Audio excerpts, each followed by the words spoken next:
Vice President. So mimi nilelelewa kwa hiyo State House ya Kisumu pamoja na Uhuru. Uhuru mpaka sasa hivi ni best friend yangu. Tumejuana kwa ajili tulikuwa pamoja. Sasa mimi nilikuwa najua walikuwa marafiki. Lakini ndugu yangu amesema ideology ilikuwa tofauti. Lakini urafiki ilikuwa hata sisi watoto. Mimi nimesoma na mpaka Mhogo na mkiwa na mpaka watoto wa Mama Ngina, watoto wa ndugu wa Mama Ngina Mhogo yote na wajua.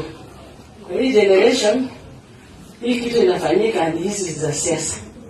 Lakini kwa ukweli hiyo uhusiano, ninajua baba alimelala alikuwa anataka sana hiyo uhusiano katikati ya Wakikuyu na Wajaluo.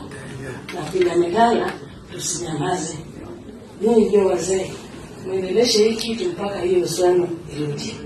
Na mimi nimependa sana vile mmekuja, mmeleta ng'ombe. Naenda kuuliza ndugu yangu kwa niaba ya familia yangu, hata kama mimi ni msichana, hata mimi nipate ng'ombe nyingine.